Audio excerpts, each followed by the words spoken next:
Bismillahirrahmanirrahim. Alhamdulillah wa rabbil alameen. Assalatu wassalam ala rasulillahi sallallahu alayhi wa sallam. Halim wa salim bikum. Salamu alaikum rahmatul katu lil ikhwani kwati fi din. Salamu ala mani tabahura lil ikhwani kwati fi Afrika, Europa, America, Caribbean, wa kuli makan. To my full bay community, Anjarama Assalam, Jamtali, Jamwali, Alhamdulillah Jam. Brothers and sisters, today I'm going to have an Islamic class. There's been a lot of conjecture about Sufism, the Fulani Muslim, who is a Sufi or are famous and very meticulous Fulani Sufi masters. And there's a lot of confusion even especially within the Muslim community about Sufism, Tasawwuf in the Arabic language. And so I'm not going to give you a long history on what happened, you can get that everywhere. But the analysis I'm going to give you now help you to decide, because we at a critical stage as we start getting to Yom Kippur. The 72 famous innovative groups are now appearing everywhere. And so my job is to try to help you to ferret out one of the 72 or all of 72 so you don't join them. Because you know the Hadith Islam had said about the 72 are going to the fire because they're not following his way. And so we have to look at all of the groups that come forward, and we have to weigh that. And because you do not want to follow something that will lead you to the fire. So today I'm going to cover some of this, and I'm going to probably, with Subhanahu wa Ta'ala's permission, cover another aspect of it, a very important aspect of it that I have been touching on for weeks now. But I wanted to get this out so that way we'll have it. And let's see who we have here. Oh boy. Okay. Yeah. Salam alaikum, my dear brother. Thank you. Thank you very much. Thank you very, very much, my dear brother. Thank you very, very much. Anjarama, thank you very much, my dear brother. So the Sufism, again, is very, very difficult in some sense to describe. And I'll tell you why. If you pull up the information, you look at scholars who are not quote unquote Sufi and those who are Sufi, and you'll find a variety. There's not one universal sentence or paragraph that all can all conclude on and all agree on. They cannot. This is why it makes it so difficult for you as a new Muslim or a Muslim looking for something to maybe get him up the ladder, so to speak, in his worship, getting closer to Subhanahu wa Ta'ala. This is what leads to many Muslims jumping into groups of the 72 famous innovative groups, and then they get themselves in trouble in Yom Kippur. So, when we see this is one of the most confusing of all aspects of Islam is the Tasawwuf. And this is what they say in Arabic. This is what they call it in Arabic language.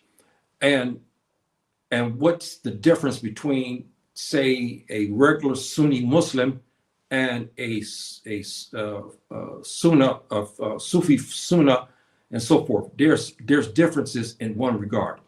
And I'll get more into this as we get into this today.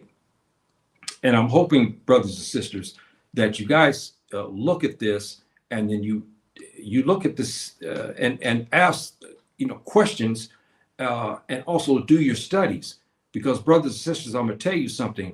The way things are going on, I'm looking for something here, but I don't see it. I don't know why, where it happened to it.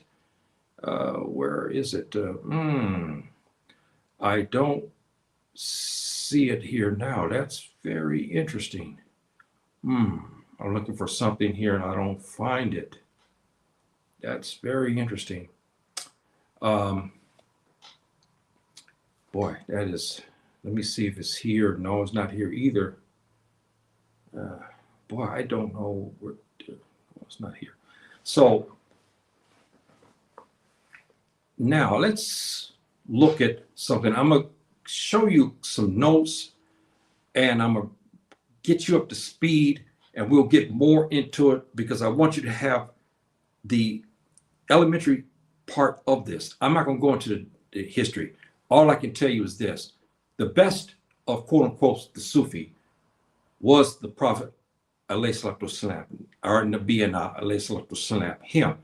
And the Sahaba and the first three generations. If you want to say about Sufism, Tasawwuf, these were the best of us. And you know, if you read the history of Islam, you find many of Muslims who had created, who had done great feats that most human beings cannot do. And so we find this in the Islamic religion more so than the others. And there's a reason why that is. Because Subhanahu wa ta'ala says that he will not allow his book to be corrupted because the first two were corrupted. Yes, the enemy is at his, even in Muslim lands. He's here in Africa. The enemy, we know what's happening with that. They're trying to go after Islam and trying to change it. Some Muslim countries, they have changed a lot. They've taken everybody away from the Sharia and convinced them that they can act any way they want, and then they destroy the education. So you don't have books to read, and then they put their poison out into the society, and then they expect people to follow behind it. Then those who will not follow, of course, you know what they label them as terrorists and criminals, malcontents and so forth, have them arrested, have them beaten, and have them killed in many instances. Subhanahu wa ta'ala has granted the Muslims from every era and generation a divine knowledge that the others just do not have. The Jews or the Christians just don't have this. Because why? Subhanahu wa ta'ala is angry basically with them because they corrupted their books and they refuse to follow the prophets who they say they swear by and they love, but they don't follow them. They follow only what they make. That's why the Bible, we know, has what, 142 or more different versions of it. There's only one Quran, and I don't care if you go to Turkey, you're gonna find the same. The Quran, if you go to Vietnam, you'll find the same. It's not corrupted, it's not changed. So let's look at this, brothers and sisters. The principle of Sufism covers a variety of questions. It is misunderstood aspect of Islam. Many Muslims themselves are quite ignorant to what constitutes Sufi and Sufism. This is a true fact.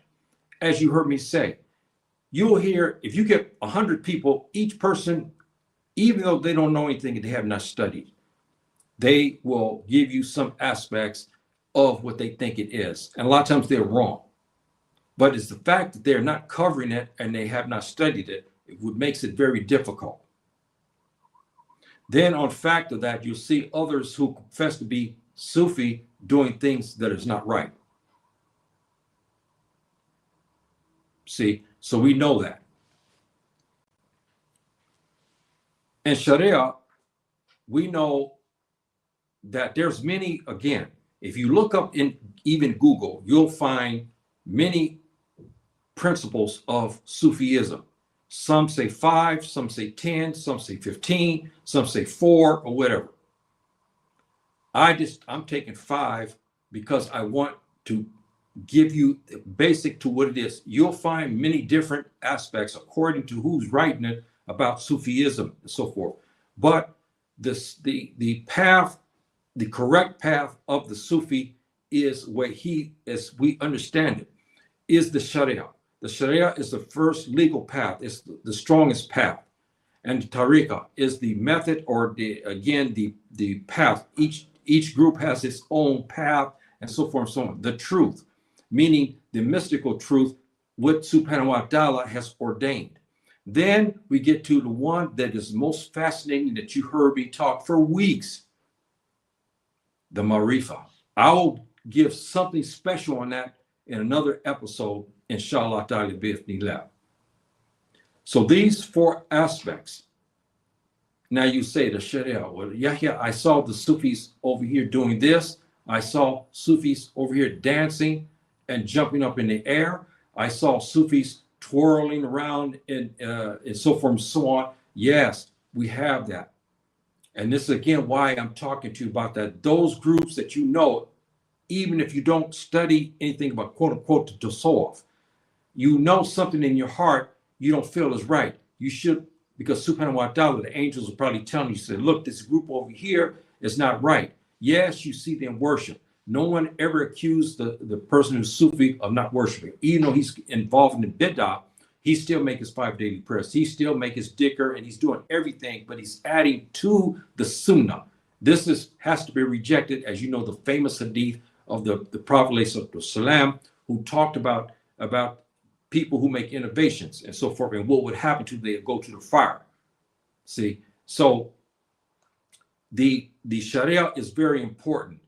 And one of the most controversial one is the Marifa, which explains in certain degrees, again, the one who possessed this great knowledge was the Prophet ﷺ, and those in the Sahaba, and then the three favorite generations, they had these individuals who had this type of knowledge.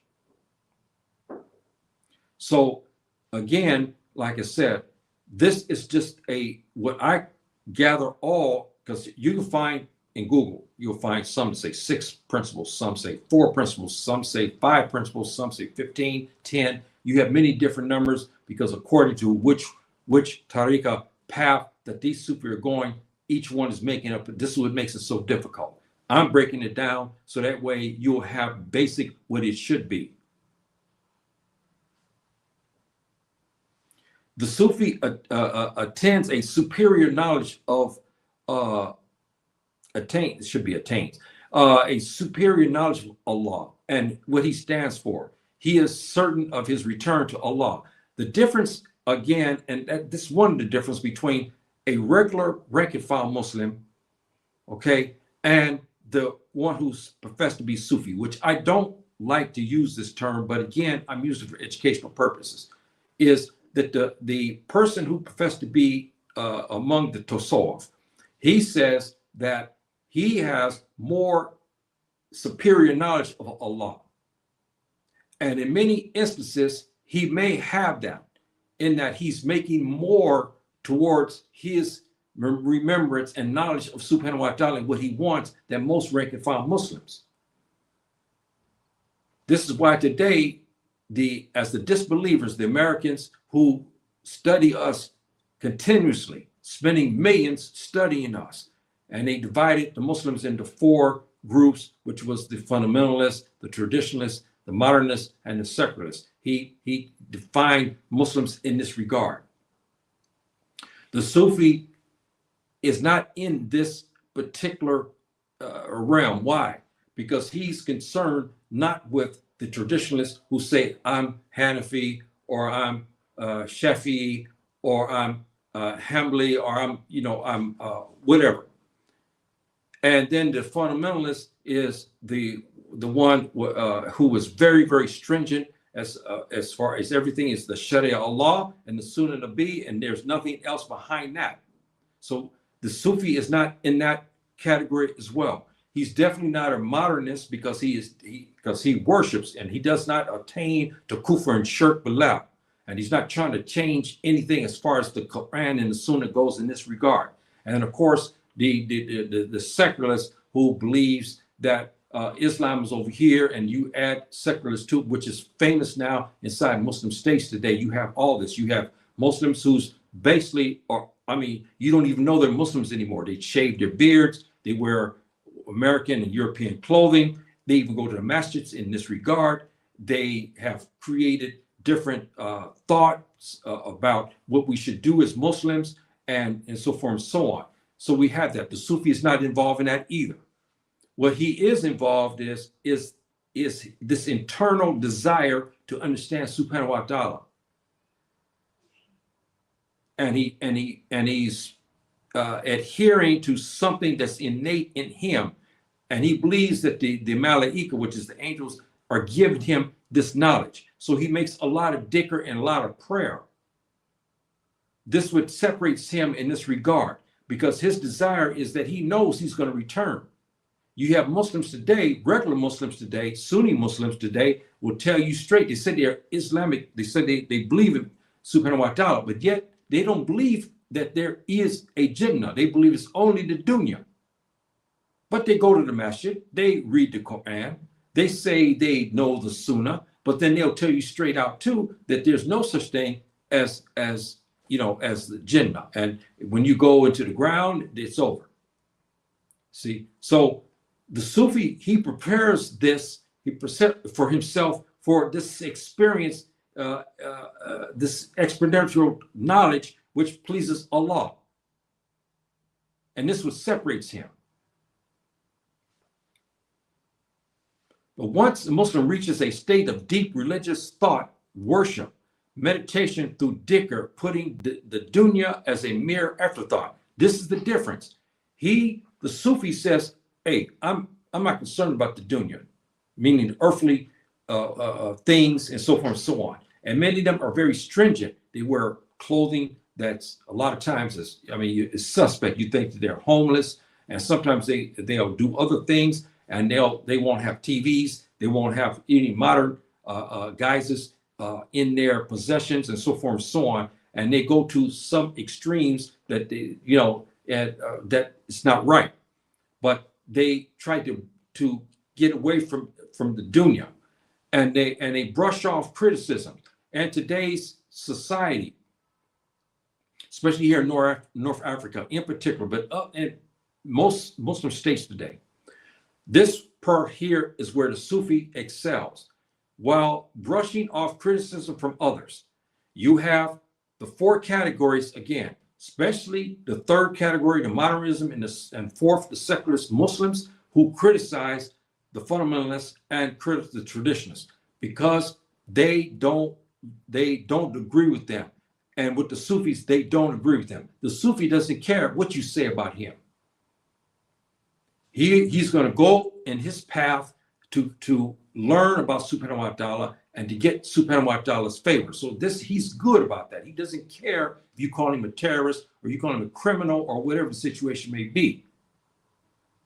And in many instances, the Sufi dresses differently than most Muslims do today.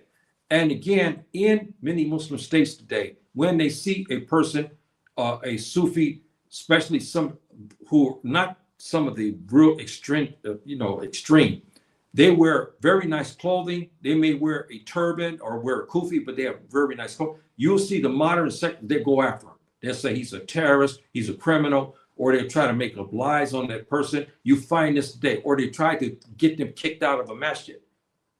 And some they'll have them beaten before they can get to the masjid to stop them coming to the masjid. So they don't care about what the criticisms of others who are trying to take them from that. They don't believe in that. Some Muslims don't follow some Muslims who don't follow the mystical spiritual side, the Sufis do.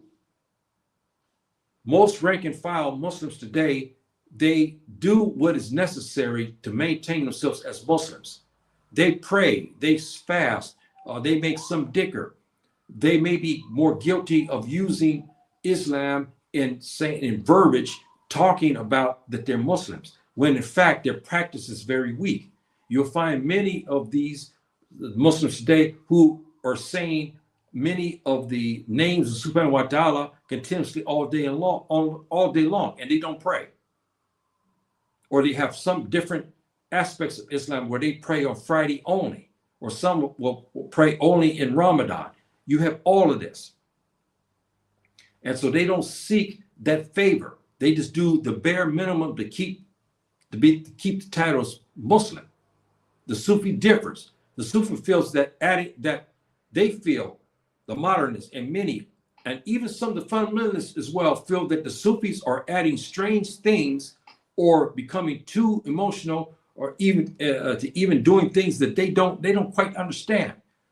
So you have a lot of conflicts because they see the person who's Sufi, they see, especially the ones involved in what is called bid'ah in the Arabic language, innovation. They see them twirling, you see them dancing, you see them playing flutes and so forth and so on. You see them having chants like the what do you call them, the Gregorian sect of Europe, where they are in the castles and they are making these chants. You'll find them even doing that. All this is bid'ah, brothers and sisters. If you find a group, even if it's a Sufi group, they're doing this, go away from them.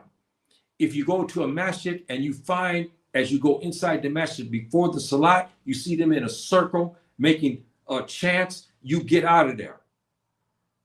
You get out of there. If you find them playing instruments inside the masjid or even outside the masjid playing flutes, you get out of there. Go away from there. Even if you got to pray, find another masjid, you find another masjid. If you can't find one in time, then pull over somewhere and face the east and make your prayer. Stay away from this innovation. If you go to a masjid and you're making your prayer, okay, you're making your prayer and you heard these Sufi, you see them. But then you see them doing things after the prayer. You don't pray in there anymore. See? Now, I'm not talking about certain, because you'll find that even here. You'll find some bid'ah, because what is happening today, to be honest, is a disgrace. In many of the masjids today, the innovations are off the chart. You're left with either you go and you have to be strong. This is why I urge you, brothers and sisters, you get your religion and you learn it well, so that way you be armed against this innovation. When you see them, one of the famous that's happening now in many Muslim states is you'll find them in the salat, especially salat al-fajr. You'll find them making what is called a dua qunut. The Muslims understand what that is. That's especially a special invocation in the prayer time, especially fajr prayer, where you pray like for Gaza or for the Sudan, and the imam will come up from kneeling position here in between the second rak'at, okay, and for Fajr, and he gives the dua. Everybody say Ameen, Ameen, Ameen. Here you have now this bid'ah where they make a semi-qanut, where the imam will stop in between and every man makes their own dua. Some making it loud, others don't, and the imam's even making his. This is strictly bid'ah.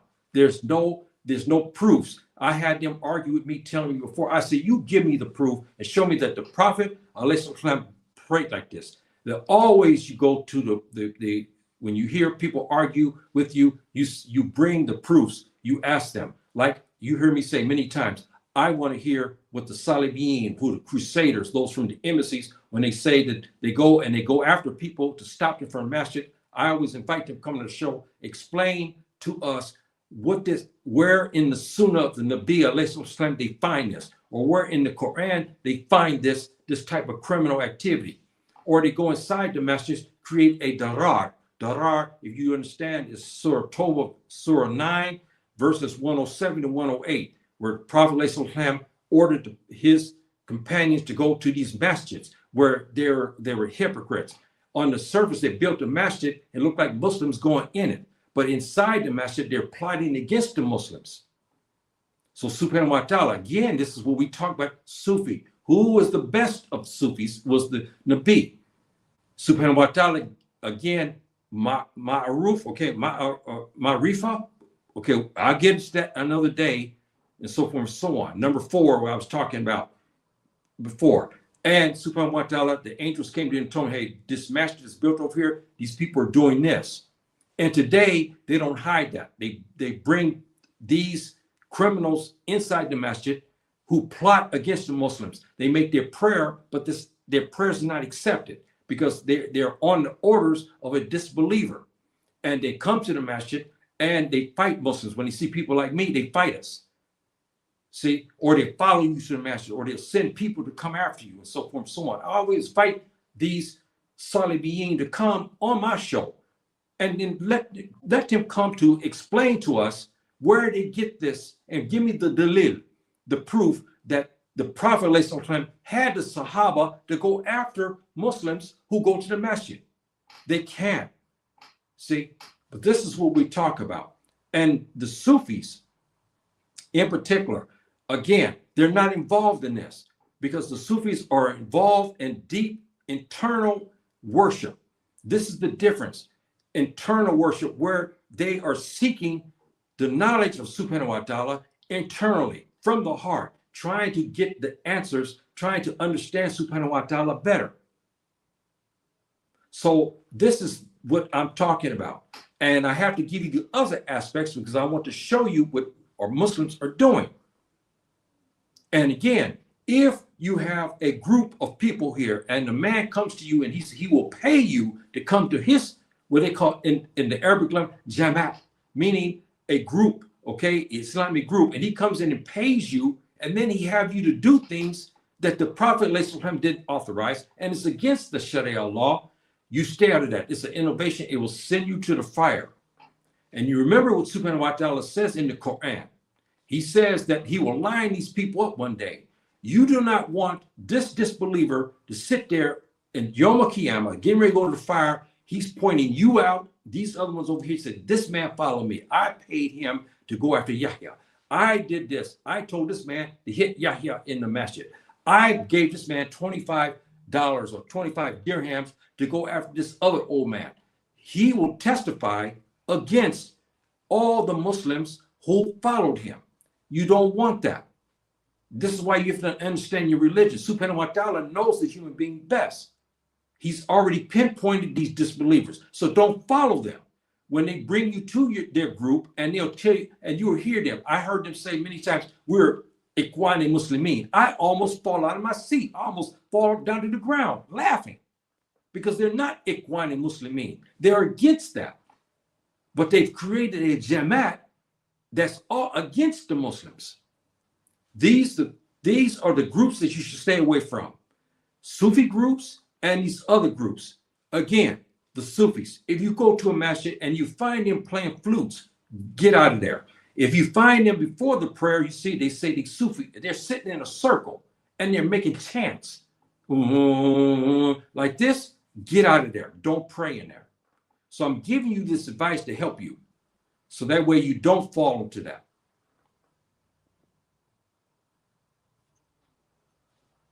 Anything that falls outside of the Quran and the Sunnah, get away from it. It's not good. Introducing methods that come into the conflict with Islamic tenets. Many of the tenets are truly innovations. Again, many of the Sufi today, brothers and sisters, are outside with innovations, loaded with innovations. And some of it is horrible. But this is the state of Islam today, and this is why I'm talking to you about it, which has caused conflicts within the Sufi tariqas. You have one group over here that swears that you should play the flutes and so forth and so on. You have another group that says, no, it's okay for you to make chants. None of that. You always ask when a person said he's part of the Tasawwuf, you see him doing this, and he's trying to get you to join him. You say, well, what proof do you have? Can you give me the proof, the deal from the Quran and Sunnah? He cannot. He may try to trick you by saying, well, there was something ambiguous in the Quran. The Subhanahu wa ta'ala said, maybe we can do this. Don't follow that, brothers and sisters. Don't follow that. Every Muslim that worships, that adhere to Allah's command and the commands of the Nabi and his Sunnah, he is Sufi. Remember that. The term, I don't like to use it, but anyone who worships and adheres to Subhanahu wa ta'ala's commands and the commands of the Nabi is part of quote unquote Sufi. There's no special Sufi in this regard. He is Sufi who stays away from innovations and away from the 72 deviant sects that you heard me say. He's Sufi. So don't think just because you see somebody like me that I'm Sufi, but another man over here is not Sufi because he's not dressed quite like me. You understand? You can't go by that. Don't go by that. You go by this Muslim. If you look at it, and you know him to be worse, he's strong and devout. He tries to adhere to Subhanahu wa ta'ala's commands and the commands of the Nabi alayhi salam and his Sunnah. He's Sufi. Over. Bottom line, he's Sufi. So remember that. All the tariqas of the path of the Sufi are loaded with innovations. This is everywhere, brothers and sisters. I mean, everywhere. some calling their sheikh a prophet. Now, this again, what I was talking to you about, brothers and sisters. You may join a Sufi group. You see them, yes, they make prayer. You see them making a lot of dhikr. You see them meticulous. They may even be dressed like me. You see this. But then one day, when you hear them talking, they'll talk about a Sheikh Islam who was head of their Jamaat who died. And they begin to say that he's a Nabi. Get out of there.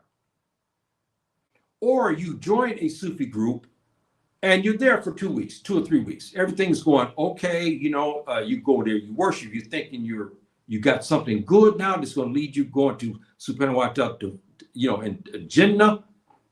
And then suddenly they say, hey, look, we're getting ready to go to the make dua for our fallen sheikh. He's over here in this cover over here. You go over there and you find them grave worshiping. Get out of that group. Or you find them making dua, asking that sheikh to intercede for him and others for between them and subhanahu wa ta'ala. This is innovation, brothers and sisters. Get away from that group. This many of the Sufi are doing this. Get away from them. So I'm giving you all of this so you can understand that.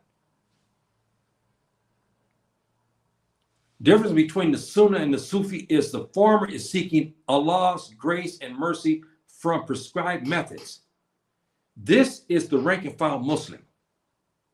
He's not trying to get, because his understanding of subhanahu wa ta'ala is basically in regards to what the Sunnah says and what the Quran says. So he's subscribed to the methods that's been handed down from generations to generations. This is the rank and file Sunni Muslim.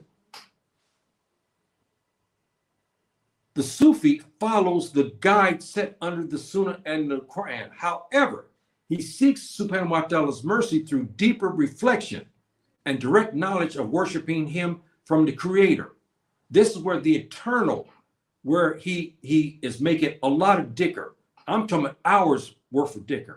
Or he goes out and make rabat. Rabat, again, Muslims understand rabat is where you are segregated from everybody and you make worship, especially in Ramadan. This is famous. And then you also have these areas where it's very rare now to find them now because of the clampdown on Islam. You'll have groups that may make this type of rabat every month or every 2 months or every quarter. That's been cracked down upon.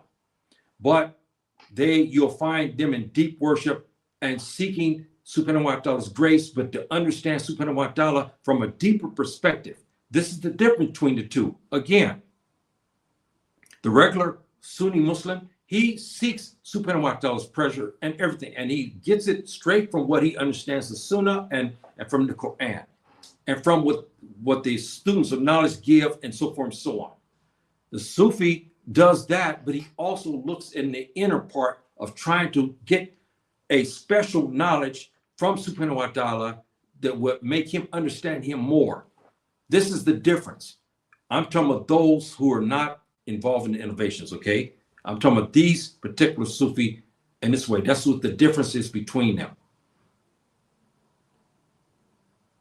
Examples through the Sunnah is learning Islamic sciences through handed down teachings, books, and direct contact with astute and brilliant scholars of all ages. I have books in the house. You read those books.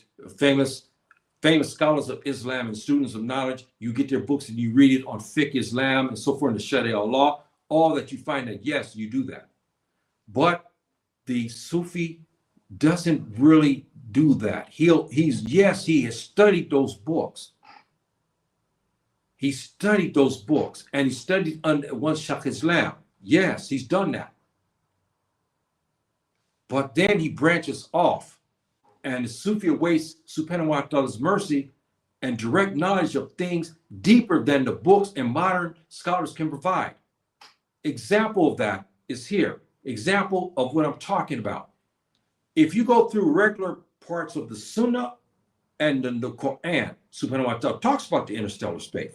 Subhanahu wa ta'ala gives you guidance in reference to that. The Nabi alayhi salam give you some about the interstellar space and what happened to him. But the Sufi awaits, especially ones Subhanahu wa ta'ala is given special knowledge to. He wakes up one morning and he begins to chart the universe. You heard me talk about these things here before, and I'll get more into that in another segment. Example during here is charting the universe. This is not learned through the Sunnah. There's nothing in the Sunnah that will help you to understand what's happening up in the interstellar space. Yes, and agree that Nabi has explained there's 7 heavens, there's 7 layers. Yes, we have that. But it's not going to help you to understand charting out a Sirius or Orion or a solar system outside our universe. That's not going to help you in that regard. What the Sufi masters in particular have done is they have reached a point of worship, deep worship, that they're granted special provisions that allows them to look into the space. We've seen this. You heard me talk about the Kimtiyu, the Africans, our black brothers, ancestral brothers, the knowledge that they had. It's off the charts. This is the difference. This is the difference. As you will find a person who says he's Muslim, he studies and he went to school. He studied. I took a Sharia course. It was 2 years long, and at that time it was very difficult. Many years back, I couldn't speak Arabic very well. I understood some of it, but I forced myself. And then as I start to, go through it, and then Subhanahu wa ta'ala blessed me with knowledge and so forth and so on. But I took a Sharia course when at this time I was going through a lot of turmoil where I was having a lot of stuff. I mean, they were trying to do things. I said the best thing is to retreat, stay in the house, for months on until I can figure out and get help to understand what's going on there, because there was things going on. They were throwing rocks at me when I'm going to the masjid. They threw rocks at me. They tried to run me over in cars. They sent many people to come after to beat me, and I fight them off. I had fights going to the masjid. Inside the masjid, they hit me in the back of the head. They did all kind of things. This came from the U.S. Embassy. You know the story. I was on Al Jazeera, 2009. It explained all that. They exposed this situation, what happened to me, and so forth and so on. But I stayed inside my house, and I start to study and begin to get knowledge and start to practice my Arabic more and so forth and so on. See, so this, again, is like a Sufi path of learning this knowledge. And when I was in Sudan, I had the opportunity to speak to, now he's dead, Rahimullah Muhammad Hassan. I had an opportunity to be with him, and for a short period, not a long, I wish I was there with him years, but he explained many things to me and that helped me. And I know him now to be one of the people what you want to call Sufi, because he had a deep, deep knowledge. And also my teacher in 2002, he had deeper knowledge, innate knowledge that you don't find from most Muslims. See, this is the separation between regular Muslims and the Sufi Muslim, because the Sufi Muslim will have a deep, not all, those granted by Subhanahu wa ta'ala will have a deep, deep knowledge of things. Medicine, space, sciences, biology, astrophysics, like we had in Timbuktu. Who do you think all of those Fulani Sufi masters who had all of this knowledge, these ones we're talking about, had all of this knowledge, performing eye surgery, heart surgery, dental, extractions, all the stuff they were doing in Timbuktu back in the 1400s to the 1600s. They had that. So this is essentially, again, the basic of this. And I have to say this. When you look at the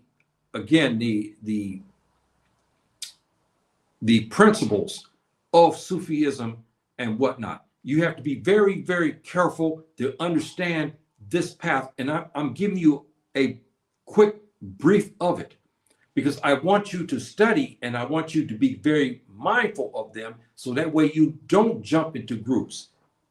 And there's no quote unquote real Sufi person,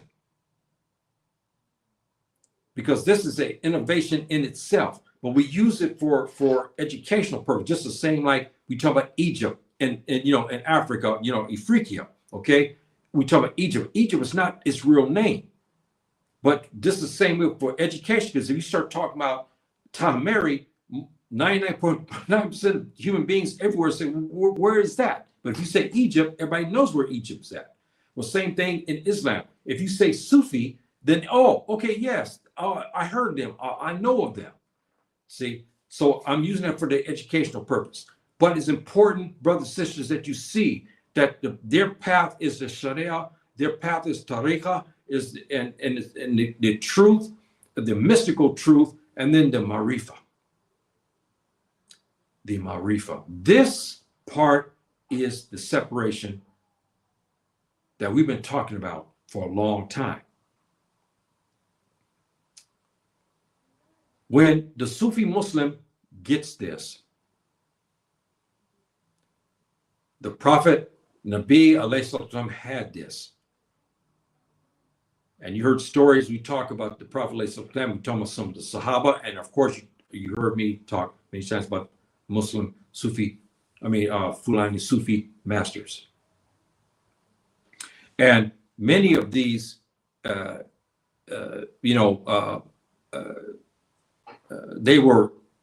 look different, they act different, they were there's something about them that you see a light on them, you find them, their mannerisms, everything about them is different, and people begin to see that they are different. And you'll find many of them out alone, making away from the dunya, away from all the other Muslims and other people who are trapped up in the dunya. You'll find them, they'll go to the desert, they'll go into the savannah, and they'll find areas to go make their worship. You'll find them, some even have moved into the desert. Some have moved into the savannah regions. We're talking about Africa now. We're talking about Africa. We're talking about Africa, educational purposes. Our people, okay? Our people that came to you, the Black Muslims and the Fulani.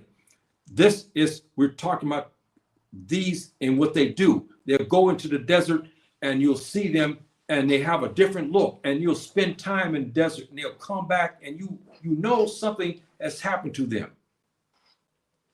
And you'll find them in different, you'll find them out away from everybody. They're worshiping, they're talking, they're making dhikr. You'll find many Sufi like this, you see them with their prayer beats around them. They're making a lot of dhikr Allah. See, you'll find this aspect. And then you'll find others who are traversing the deserts in the savannah region with the same clothes, and maybe they'll have some food, they'll have some dates, or they'll have dried food, they have some water, and you'll find them making it across the Sahara, and you try to figure out that it takes 30, 40, 50 days, where are they getting their provisions from?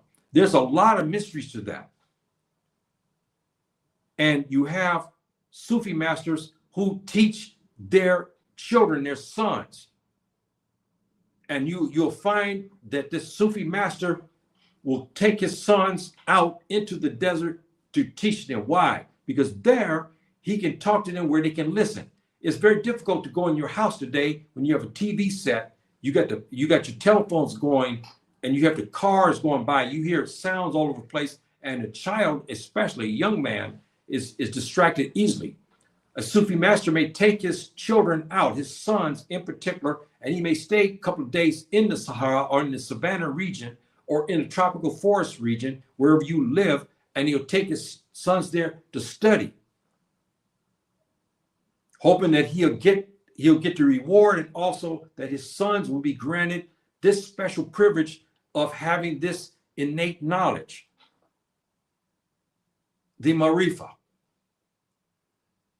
See, and then we find also, like in the Eastern corridor, in the Sudan region, like here, in the Sudan, in the Eastern region, you'll find the Sufi masters, they are in the deserts. And you'll find them with their sons sometimes, and so maybe even the whole family, and the whole family's making a rabat away from the city.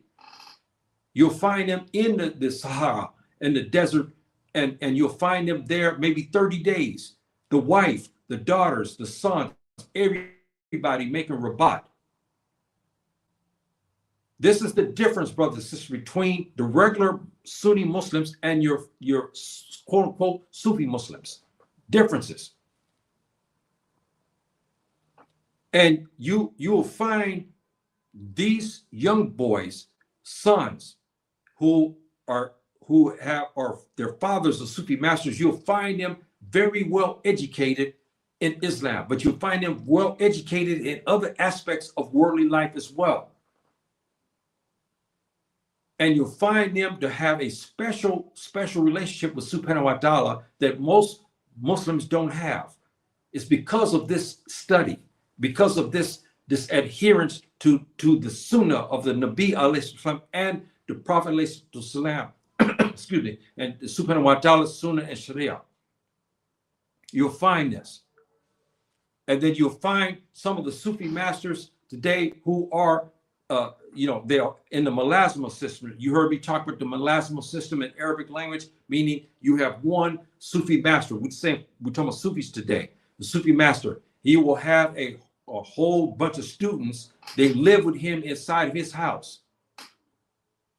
And they live there to eat together, they pray together, and they'll stay there for periods of time until those children are well educated. We call this Mulasma in the Arabic language. And you have Sufi masters who have their courses like this as well. They'll have a tariqah and they will explain to them. And you're there in these particular Mulasma systems. Here you will learn about the interstellar space. There you will learn about medicine. There you learn about this. You're not getting from being a regular Muslim. You go to the masjid, you come home. Or you listen to a Sheikh Islam on YouTube and so forth and so on. But when you're talking about the big knowledge of the world, how it operates, you're not going to get that. You have to get involved with the Sufi masters that are not involved in bid'ah. I have to explain that to you in this regard, because I'm going to tell you right now, when you look at many of these the brothers today who are doing many of the schools, and you will find them, and it's very difficult to find these schools today, brothers and sisters, because of the clampdown that has happened. The Islamic knowledge, this is why the Sufism, the Tasawwuf, is taking off. Why? Because since the disbelievers have cracked down on the rank and file, the scholars of Islam, students of knowledge, they have clamped down on the masjids and everything else. The Sufi, he's different. So, okay, you want to take the masjid from me? Okay, fine. You want to take, so I can't come to the masjid to worship because you got disbelievers in there and you got criminals in there and you got innovations to make it difficult to pray. Okay, fine. I'll make rabat. I'll stay in my house. And you'll find them asking Subhanahu wa Ta'ala for special favor. And when these people come out, suddenly you notice they have a lot of knowledge. You try to figure out, whoa, Yahya, what happened to you? I just saw you 3, 4, 5 months ago. We know you disappeared. You never come out of your house anymore. And all of a sudden, he starts to talk about things that are mind-boggling to you. This is the difference. The Sufi will go inside of his house. He will pray and make dhikr to Subhanahu wa Ta'ala to educate him. This is the difference.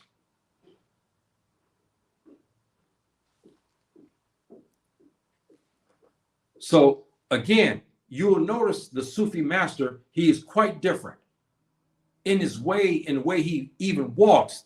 He's just different because all of the knowledge and the deep worship has made him different. And this is a major development in this sense, brothers and sisters, to give you this understanding. And again, this is a brief course on this, because if you really want a real, you have to be careful. I forgot who I was talking to the other day. There's a lot of things in YouTube. Be very, very careful. There's a lot of things talking about Sufism. They'll take you out. Some of this is even shirk billah. And you got to be very careful on this. And there's some good courses, very few out there. But a lot of them will take you outside the fold of Islam, or they bring you into innovations. Be very careful. And again, you always go by the Nabi alayhi salam talking about the 72 innovative groups and sects that we have. And those will be leading to the fire. So be very mindful and careful of that. And the thing that gets me a lot of times is I look out and I can kind of feel, I said, whoa, women, this brother here, he's got the mannerisms of somebody involved and to so off. I can tell. And when I go talk to this brother, I know by listening to him, I know he is involved and he has a deeper innate knowledge. See, and you'll kind of know about this, and you'll see them many times.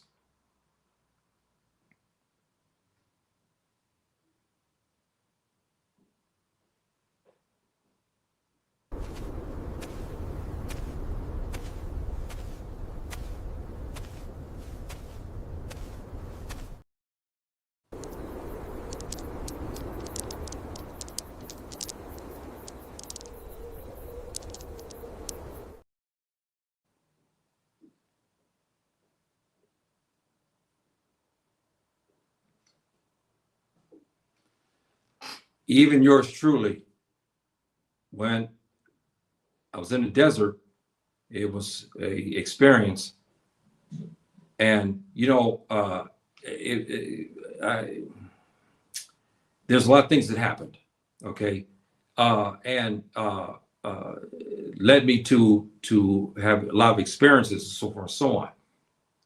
And this, my good brother there in California, he was talking to me one day about the knowledge that I acquired. Again, we were talking about the same issue. I didn't know.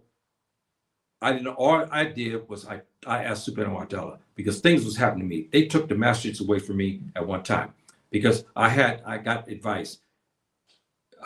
See, as a strong Muslim, brothers, sisters, you heard me in a class 2 years ago talk about the niyyah, your invitation. What is your intention? This is important for the Muslims, especially when you talk about prayer. I had to ask a question. Was I going at that time to the masjid to fight? Because I had to fight my way to go to the masjid. And other times I come out and I see rocks being flanged at me, or I'll see they put many criminals out to block me to start fights with me out there on the street. So I had to ask the question, was my niyyah going to make prayer? And since it's in peril, what did I do? So I prayed. So when I stayed inside, I start to gain knowledge. I start to study. I didn't sit, I was angry. I didn't like what's happening, but I start to get there and start to hit the books. And then I start to have courses and I start to learn. And this helped me. Then I went to Sudan. That was the catalyst there. When I went to Sudan, then when I came back, I was changed. And as the years gone by, I started to even acquire more knowledge. See? And I started to ask questions about things. But I saw things even in the United States, you heard me say previously. But I was trying to make a point is that when Subhanahu wa Ta'ala is going to grant you knowledge, all of us have knowledge. All of us, you Muslims, you're going to be granted special knowledge that the Christians and the Jews don't have.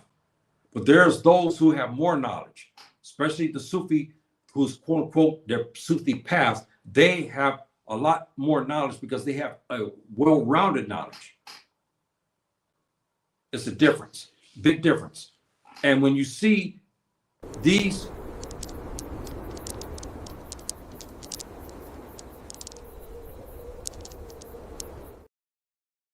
you know them. You know he is not your rank and file Muslim that you see walking down the street today in European clothing, or he's acting a certain way. These guys, you know them when you see them. There's something about them. This is why the disbelievers are after these ones. They're not after the modernists and the secularists because they already got them trained. but they're after people like me and other students and knowledge and scholars. They're after them today, spying on them, making up lies on them, trying to stop them. Many can't go to the masjid. I'm telling you right now, they just cannot. They won't allow them. All of this. But even with that said, they go into their homes and they get attained knowledge. This is the difference. This is the big difference, brothers and sisters. And I'll get these notes here. The difference between the Sufi, again, brothers and sisters, is that he goes beyond the intellectual understanding. Intellectual understanding is from a Sheikh Islam. He's from the Quran and the Sunnah, no doubt. And he's been taught by his Sheikh Islam. And it goes up and over many generations, and we have books. The Sufi is not necessarily in that category. He goes beyond the intellectual understanding, and he has internal realization achieved through contemplation, inner perception, and devotion. He's in his house. He can't leave, or he goes out into the desert, and there is quiet. He's there in dhikr, and there's something that happens when a person is in a lot of dhikr Allah. And when they do this over a period of time, subhanahu wa ta'ala grants them a special light of some sort. And this leads to a profound familiarity and connection with subhanahu wa ta'ala. Third, the foundation. Now, we go back to Marifa, which I'll cover more on that. But the mystery and mysticisms, this is a big issue. And that concept, which I'll get more into that. We know that the Sufi Muslim, the Fulani Muslim, we know had many masters, okay, many, especially in the 15th and the 1600s. Woohoo! I mean, many, all right? Many. And they were very learned men. And their concepts and so forth and so on, they left Timbuktu and now they went out to teach, as you heard me talk about. And again, they were those who had the specific knowledge that we don't have today. You don't find that. And so you look at that. The Sufism, we have books today, yes, to teach you some of the basics. And you have some of the great Sufi masters who wrote. Those books are good to read. But remember, brothers and sisters, when I warn you on this, be very careful. If you don't feel good about something, get away from it. If you don't understand it, talk to a student of knowledge or a scholar of Islam and get an answer to this. Because when you talk about Sufism, you can go into the wrong area of it and you find yourself in a going out the back door outside of Islam. Be very careful of that. Very careful. And I'll cover another area about this, because I'm gonna tell you something right now. In Andalus, remember in Andalus, we have Andalus's modern day Spain. You had a lot of Sufi masters there, and some of the greatest ones like Ibn Arabi. He was a Sufi master. He was granted knowledge. I'm gonna tell you right now, anyone you guys follow Ibn Arabi, but again, be very careful of things that you read on him that you don't understand, because it's best for you to understand what Islam is and understand more of the Quran and the Sunnah and understand fiqh and under the Sharia law and more in depth about what the Prophet, his ways and means, and to hit the books on the Sunnah. When you come now to quote unquote Sufism, now you best to understand it better. Ibn Arabi had something that subhanahu wa ta'ala gave him. You heard me talk about many times about him. This inner reflection, he was granting his knowledge. He began to talk about, again, you heard me talk about, because it's so fascinating. He took us outside of our universe and began to talk about many things that we now know that has happened. You heard me talk about this. And he talked about special creations of Subhanahu wa ta'ala, extraterrestrials, if you want to call that. He talked about meeting with these different ones. And he explained their strengths. Now we start to find out, we know that there's some that we hear about who are masters of water. He talked about that, meeting with them. We know some of these creations of Allah Ta'ala who are masters of air. They can create clouds and they stay and hover inside clouds. We have reports, pictures, videos now of strange crafts who are just hovering inside clouds. Clouds come and go. Suddenly you'll see it and suddenly a cloud appear and cover it. We have that. We're starting to see that on the earth today. Ibn Arabi met with people like this. So now you understand. And there's certain books, I won't even mention their name. They're so revolutionary, they could get you in trouble.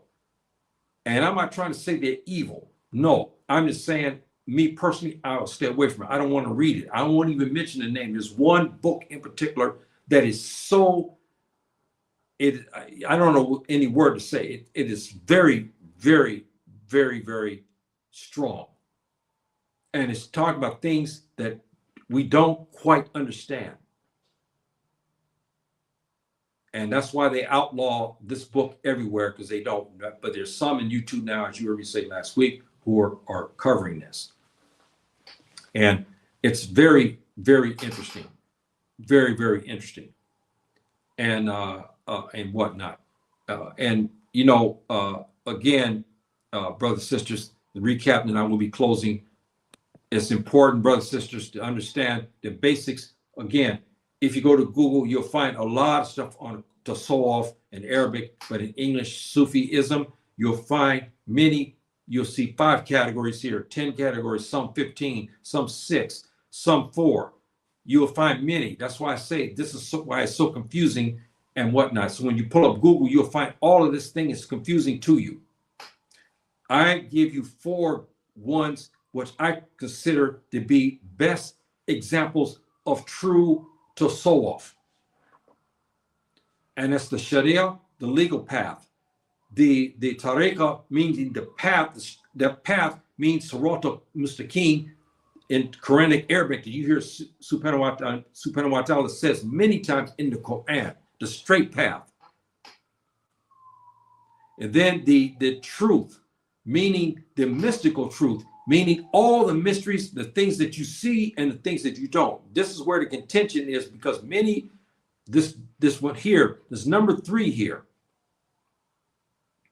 many scholars today are mad with the Sufi masters because you have their knowledge of the Quran and Sunnah and the tafsir of the Quran. But the Sufi master will come and give you mystical truths that he doesn't have. So you have kind of a conflict of scholars. You have the scholar who is in the Quran and the Sunnah. And then you have the Sufi master.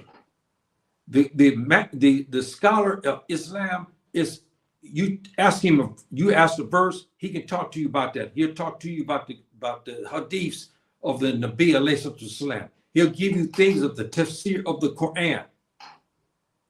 The Sufi master, he will have this, maybe not as deep as his brother here on the right side, the scholar of Islam. But what the Sunni master will have is this innate knowledge. When he starts to describe things, the scholar of Islam doesn't have no knowledge of that. The Sufi master, when he starts talking about something of the interstellar space, the scholar of Islam doesn't have this. The scholar of the Hadiths, they don't have this knowledge. The Sufi Muslim, Sufi master have this. This is the difference. And then the other part, you have the scholars of Islam, brilliant. We all love them, who gave us the dalil, the proof of Islam, the four great schools. They have all of this. But it's the Sufi masters who had profound knowledge and were given things that made them live in other dimensions, as you heard me talk. This is part of that number 4, Marifa, you see here. I even wrote it in Arabic. Those who can read Arabic, you can pull it up in the Arabic language. You can read Arabic and understand it. That's in the Arabic language. In English, this is what is Marifa.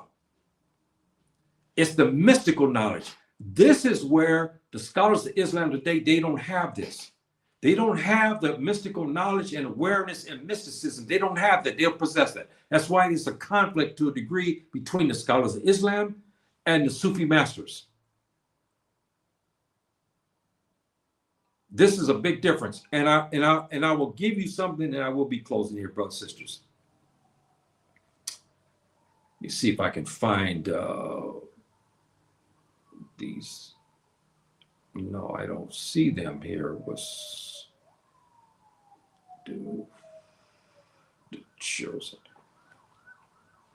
Things changed, didn't they? That's weird how it happened. The difference is, brothers and sisters, is your scholar of Islam can't do this, but your Sufi master can. This is the difference, brothers and sisters. Your Sufi master can do this. He can enter another dimension and do what you see here. Your scholars of Islam, they don't possess this. They cannot do that. See, they don't have this. Even our Pakistani brothers and Indian brothers, they have a lot of mystics over there as well. Some famous, especially in Pakistan, our brothers in Pakistan. And you'll find these Sufi mystics or scholars of Islam, but they possess a special innate knowledge that gives them the ability to be one with Subhanahu wa Ta'ala's creation. This differs from the scholars of Islam. They don't have this.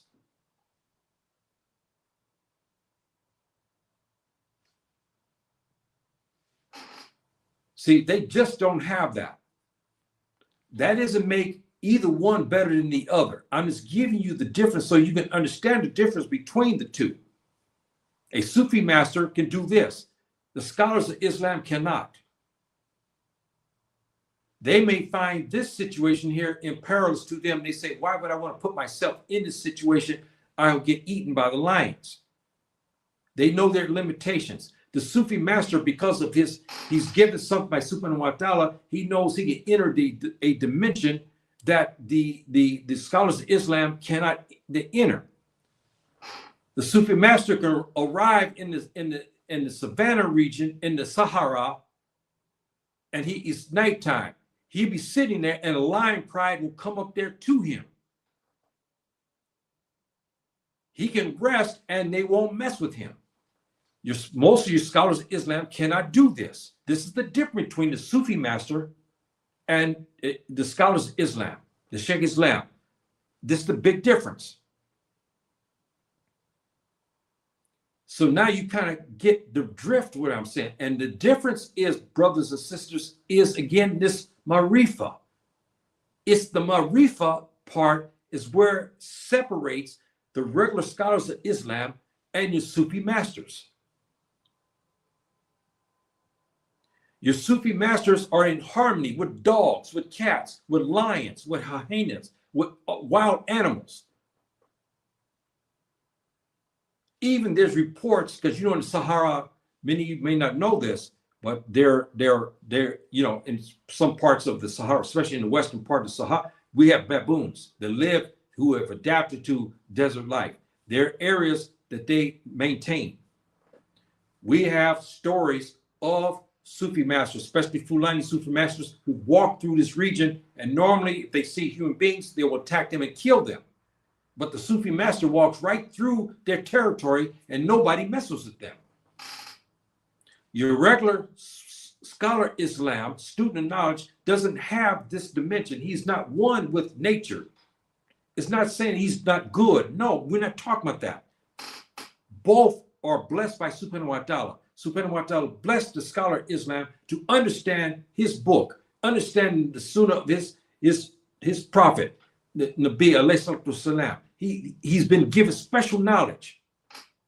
But the Sufi master also has been given a special knowledge that gives him this innate internal power to where he's one with nature, that allows him again to do this, whereas your scholar Islam cannot. This is the big difference, brothers and sisters, between them. Not one is better than the other. No, that's not what I'm saying here, because both have been blessed. If you ask the Sufi master, he can give you something that the scholar Islam may not have. You ask him something about some ailment, the Sufi master can go to the savannah region, pull up a herb and tell you to take this for this ailment. The scholar Islam, he's not trained in that. But if you ask the scholar Islam about a particular verse in the Quran, he can give you that answer. He can help you to understand it. He can help you to understand the Quran better. If you want the aesthetic, the deep knowledge, the dimension that allows you to be in harmony with God's creation, Subhanahu wa ta'ala's creations, then you talk to the Sufi master. It's not that you will get it from him, because it's not, you can't transfer this. Subhanahu wa ta'ala grants you this dimension. This is the difference. See, this is the difference, brothers and sisters. This is the difference. And we heard time and time, especially from the 1400s to the 1700s, of all these Fulani Sufi masters, things that they were doing. It's just mind-boggling. That's why I want so much to get to the suppositories in Timbuktu and read more about these Sufi mystics.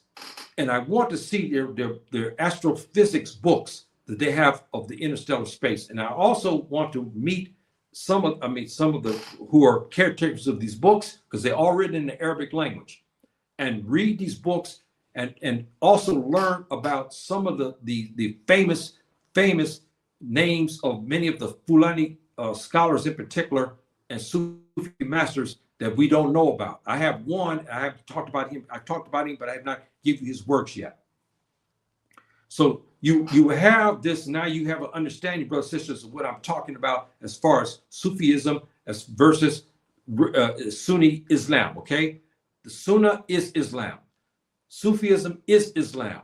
Again, the difference is that in Tasawwuf, you're seeking a knowledge that's internal, the purification internal. You're seeking Subhanahu wa ta'ala's pleasure and to understand Subhanahu wa ta'ala from the inside. Okay, from the inside, meaning through prayer, meditation, the right meditation, meaning dhikr inside your room at nighttime or during the day, and you making your dhikr like you saw our brother Fulani Sufi mystic who was in the desert making his dhikr with the beads. So you see the differences between the two, and then you can understand the differences between them. And again, their path. Today you ask the rank and file Muslim a question, and you ask him about about Islam. Many of them can't give you even answers what it stands for. If you ask the rank and file Muslim today about the 99 names of Subhanahu wa ta'ala, I have not memorized all of them, but a lot of them I do know. They can't even tell you one or two names. The Sufi master can. And the Sufi master has went into deep meditation and was given answers by the angels who came to them and gave them answers about Subhanahu wa ta'ala 99 names. This is the difference. The scholar Islam can take the 99 names and he can give you what the Quran and the Sunnah and what it actually means as far as the Quranic interpretation and the law.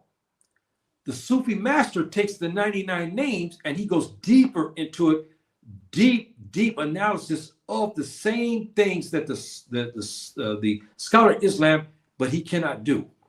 This is a big difference between the two. And I'm hoping that you can get an understanding of that.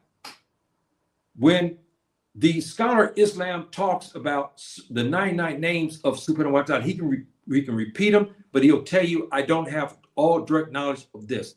You talk to a Sufi master, you ask him, what about Al-Salam? This is one of the names of Subhanahu wa Ta'ala. He can give you something about that. And he'll give you a deeper analysis. It's the Sufi masters who looked up the names and he saw, and the Sufi masters also have a direct knowledge of what happened in ancient Tamari, which is Egypt. The scholars of Islam are ignorant of African history. They're ignorant of it. That's another difference. When you ask the scholars of Islam about ancient history and the Tawheed that originated there in Tamari, which we understand is Egypt today, they can't tell you about that. They'll tell you, no, it was pagan, it was polytheistic. They don't have no knowledge of that. This is where they hurt. And they have no knowledge of Meta Neher. Many of the Sufi masters have this knowledge where they took Ra, Subhanahu wa Ta'ala, they explained to them about Ra, explained that Ra is part of the Islamic tradition in the language, Subhanahu wa Ta'ala. Why? Because Meta Neher is the language of Subhanahu wa Ta'ala. This is the first language. So when they spoke, Ra was used as a name, a word to designate Subhanahu wa Ta'ala, who was behind the power of the universe and creator of all things. So when in his final messenger, the Nabi alayhi salam was given the direction, and he was given by Gabriel in English, the angel who gave him from Subhanahu wa Ta'ala, gave him the knowledge, and he began to give the recitation. He's, again, Bismillah Rahman Rahim. There's that Ra. So the Sufi master saw this. He was given some innate knowledge about this and found the correlation in this regard. See? And we look at Surah Maryam, which is Mary in English, where he talks about John the Baptist. He talks about Isa alayhi salam in this. In the first of it, Alif, Lam, Ra. See? Look at Surah, what is Surah Maryam is Surah 15 or 16. I can't remember which number the Surah. But read the first. Alif, Lam, Mim, Ra. See? Now, Ra. Again, look back in Meta Neher. The Sufi Muslim was given this knowledge on the Meta Neher and said, whoa, wait a minute. We find Ra. Ra is a designation from Subhanahu wa Ta'ala, is a name of Subhanahu wa Ta'ala. And this name, Ra, is found in the Quran as well. And there's other words now some of our scholars are starting to find inside the Quran. This is what we talk about, brothers and sisters. So that's why I'm hoping that you guys get this information today and you start to do your study on this. And be very careful if you want to, quote unquote, join the Sufi path, the tariqah. Be very careful. I recommend to you, don't join. My recommendation, don't join any groups. My recommendation, if you want to be, quote unquote, Sufi, you do it from the best of your knowledge and to ask Subhanahu wa Ta'ala. And if you find one grounded Sufi master, then you study under him. But stay away from all of these groups. I'm going to tell you right now, you will never find me joining any of these groups. You will never find me joining them. Not in this day and climate, because you go there, I start seeing all this bid'ah. I ain't having it. I'm already odds. I get angry when I see the stuff that's going on in Center Mashes. I try to correct it. I try to talk very politely and so forth and so on. What I see inside the messages, and in a lot of times they just don't know. But it's not really an excuse, because you should understand your religion, especially the basic pillar is salat. And how can you not know about salat? But we have many Muslims who do not know. They come to the masjid, they don't even know what they're doing. They come there because many of, some, I'm not talking about they're rogues or criminals. Some, they are not involved in any mischief with the disbelievers. They come to the masjid, but they just don't have education. So they make mistakes. And they may not understand something, like I saw today. I came a little bit late. I was down in prostration. I saw 3 new guys come. They stood and waited. They didn't understand that what they're supposed to do in a situation like this, when all of the congregation, is down in prostration. For example, you come up to the line and you see everybody in prostration. Many of the people do not know, don't understand what's going on there. So they stay there and wait for us to finish that raka'at, that's what it's called in Arabic, and come up. Then they give takbir. This is wrong. But we have many disbelievers, especially Salibiyin, will tell them, no, this is right. I've heard them. I go correct them. They'll come back and tell them, hey, don't listen to him. You keep doing what you're doing. They give them wrong information. And I see the one guy I talked to many times, and when he finally told me, he said, look, this guy over here, I looked and said, yeah, now I understand, because he wants you to be in innovations, because that's what they're there for. They're not there to help us. They're not there to supplement any Muslims. They're there to take you away from Islam. So when they see you do wrong, they're going to protect you. They're going to say, hey, look, you see this guy, Yahya, he's stupid. He's ignorant. He's this, he's that. You'll hear them say that. Don't listen to him. You keep doing what you're doing. When I saw them, I proved to them. I said, look, you look at this and see. When they saw the proof, they said, oh, now I understand. I explained to them, when you're in prostration, you see the prostration, you make takbir, tain, meaning 2. Allahu Akbar, Allahu Akbar. I explained it to them. The Salibi comes behind me after I leave and say, hey, man, don't listen to him. He's wrong. Because they don't read the Sunnah. They don't understand Bab Salat. They don't understand. So they listen to this guy because he's there to take you away from Islam. So he tells the same ones that I just got through talking to help them. No, man, he's wrong. You keep doing. When you see the imam and them in prostration, you just wait for him to finish. They'll tell him stuff like that. It's really a shame. But none of them will come to me to tell me something like that, because they know I would tell them what's going on. I had one out here yesterday where he was doing something. I explained to him very politely, because we're inside Subhanahu wa Ta'ala's house. I explained to him about bi'ithnillah, meaning in Arabic language, with Subhanahu wa Ta'ala's permission. I explained to him about that. And I explained to him about from the Nia all the way down to the Salat about bi'ithnillah. I explained that to him nicely. Not yell at him, not curse at him, not threaten him. No, I don't do that. I gave him something that he cannot argue about. See? So this is, again, the way the Sufi, this is the path, brothers and sisters, if you decide to go this route and everything. But my suggestion to you is stay away from the Sufi groups. Stay away from them all. Okay? Learn the Quran and the Sunnah. This is best. If Subhanahu wa Ta'ala begin to grant you special knowledge, you take that knowledge, okay? And if you find a good Sufi master, okay, if you can. But many of them are not available. But there's some that are now on YouTube. I don't follow them. And they'll give you information. One day is okay, the next day is okay, and suddenly they introduce some innovation, and then you know what's going on with that. And I stay away from that. Okay, so this is some of the things, brothers and sisters, about the Sufism to Tasawwuf, we call it in Arabic language. And hopefully I will talk with permission of Subhanahu wa Ta'ala bi'ithnillah again about the Marifa, because this is a big contention between the scholars of Islam. This is a big contention today. And I'm going to get into that to help you to understand, because you should get this understanding about these men who possess this, you should understand who these people are and whatnot, because they are special. Something happened to them to make them in this appearance, to make them in this way. And so you'll know that about these individuals, you'll know them when you see them.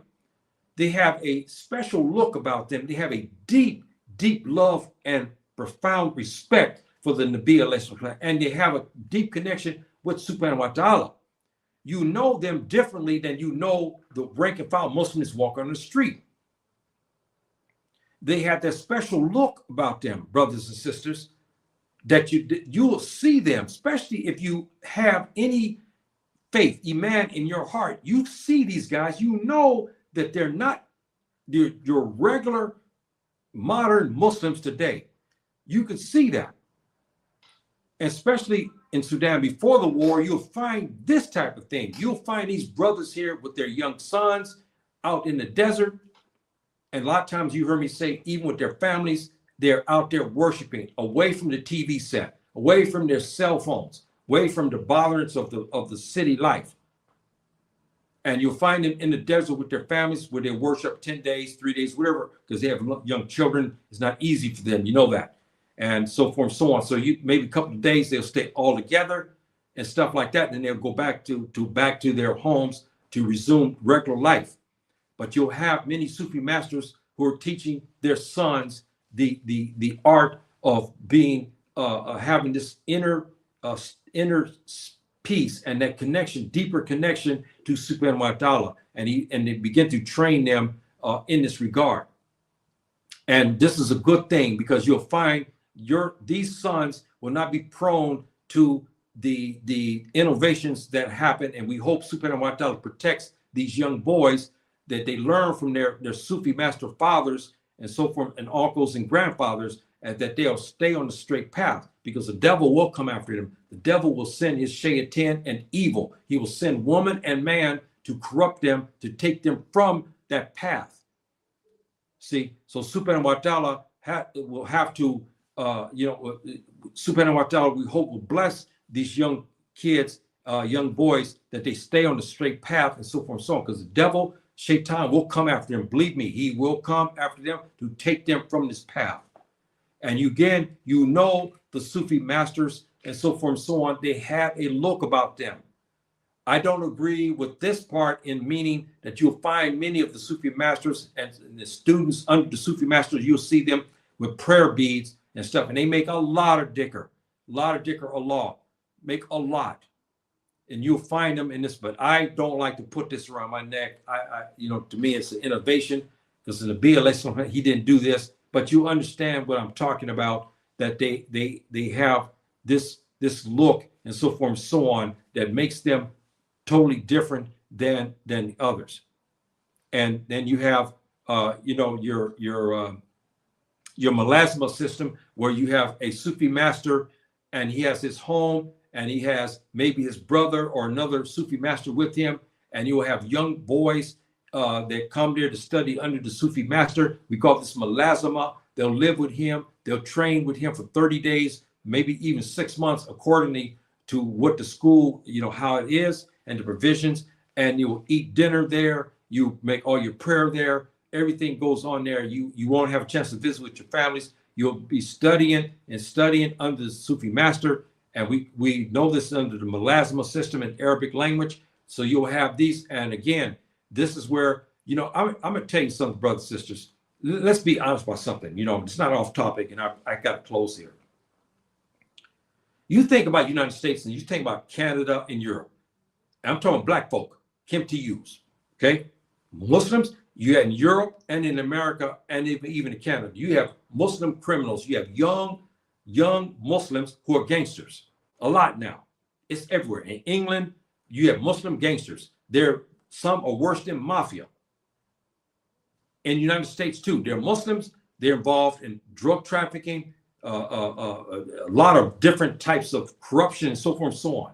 But they go to the masjid to pray. But when they leave the masjid, they go back to their criminal enterprise. If you get them and you begin to put them in the melasma system like this, they will take them out of that. See, this is why the disbelievers today are after the Sufi masters and other scholars of Islam like this, because they can transform the young criminal-minded Muslim or the wayward Muslim and bring them back to the straight path. Have you noticed inside the jails, we have OGs, using black language, the OGs inside the prison. They see young brother gangsters come in. They don't believe in nothing. They're agnostic. They only believe in the riddle of the steel. They only believe in the gun and so forth and so on. That's what they believe in. They come under in prison. They come under OG. He may be Sufi or a little bit of that. Not all prisons, but some. He began to talk to these young boys, young men, and he brings them out of that. And when they come out of the prison, they're model citizens. You'll find this in prison a lot nowadays. So if we had this type of system where we could take the criminals like this and bring them under a Sheikh Islam, and bring or Sufi master, and they can bring them out, and this would be a blessing in disguise, because we have too many young kids today who are involved in a lot of criminal activity, and even Muslims today are gang banging and slanging dope and everything else, just like everybody else. So we start to see this, brothers and sisters, and it's really, really, a shame. And this is again another hard-hitting topic, and I went through it in the sense that, because I want you guys to get an understanding about this and how how Islam, we have different parts of it, but Sufism, as we understand it, is part of that. But again, as you heard me say, it is something, again, you have to be very careful of and be very, very mindful of, because it could take you out if you don't understand the what it is and so forth and so on. Because I'm gonna tell you now, you can get hurt, and you want to stay away from any innovations and so forth and so on. And hopefully, brothers and sisters, I was looking for something here. I don't know what happened to it. It's gone. I don't know what happened to it. What happened to it. I can't. I don't know what happened to this thing. But anyway, brothers and sisters, I don't have any questions today. I don't know how many people will see this. I know now. I found again that nobody's getting even this. I gave a 12-hour or more, 14 hours announcement, and I know many people didn't get it. So and now they're going back to where you start to see the same thing again on views. I'll have only, this is 30, because nobody get it. And then those who do show up, they're not counting that anymore. And it'll go to the point by weeks, I only show 5 people that actually viewed it. And this is their way of doing things to stop me from from my program, so forth and so on. Brothers and sisters, if you like, please subscribe to my program and spread this tape and my other tapes. And hopefully, brothers and sisters, this will give you more emphasis to study about what is Sufism and so forth. Because I gave you just a brief course of this, and there's others, but I gave you a synopsis so you can kind of understand that. I gave you my recommendation to stay away from the Sufi groups, because most of them are involved in innovations. I gave you the example of the Nabi alayhi, when he told us in the future, he said, look, there will be 72 groups will actually lead you to the fire, because they're involved in innovation. Majority of the Sufi groups, quote unquote, are that. Most of all the Jamaat Islamiyah groups today all have innovations in it. And that's why you notice I never join anything, because they know that they're part of the 72. And that's why I try to tell you, stay away from that. You get your knowledge. If you have to stay inside your house, you stay. If you can, you go to work, come home, you study, and you get under somebody that you can learn under, and this is best for you. Instead of you jumping in some group because you think it's okay, because you see them dressed like me, you figure it's okay, and then you go into the group and you find there's a lot of innovations, and it can hurt you and Yom Kippur, brothers and sisters. So please, be very careful of that. And if you get anything, brothers and sisters, questions, please feel free to ask questions and so forth and so on, your observations, because today is a weekday, and I know it, but I'm almost certain most people didn't get announcement about this, and and there's nothing I can do about this part of it. So, brothers and sisters, I'm gonna leave you with that, and my hope is that you got something out of this, and my hope also is that I help those who do not understand Sufism, give you some light so you can understand what it is. And the next time I talk, inshallah, I'll talk about the famous part many Muslims still today don't understand, Marifa. This is a very, very, very difficult topic. Why? Because it deals with this connection between Subhanahu wa ta'ala and the innate knowledge that he gives only certain Muslims. And many scholars of Islam today don't have that. I will touch on this issue and we'll get deeper into that, because it is very important topic to get you to understand.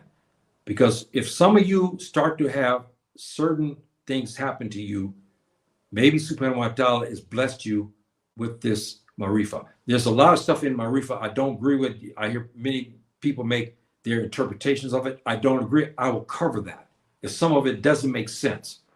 And some of it borders on shirk billah. And that's why I want to talk to you about the last remaining attribute of Sufism, Tasawwuf, is the Marifa. And I want to get that so that way you can understand it better. See, because I tell you, brothers and sisters, you have to admire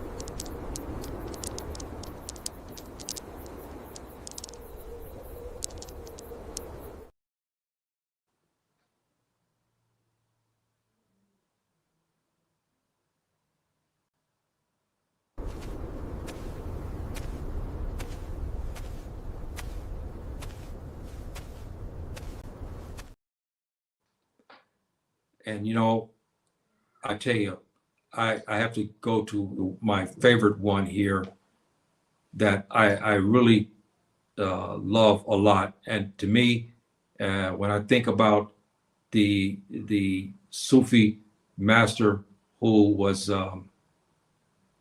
given this one.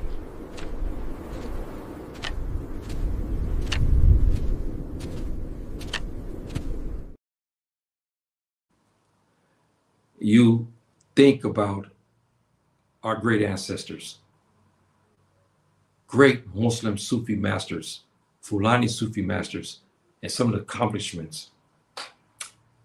It's good that we study about them to understand what they were doing. This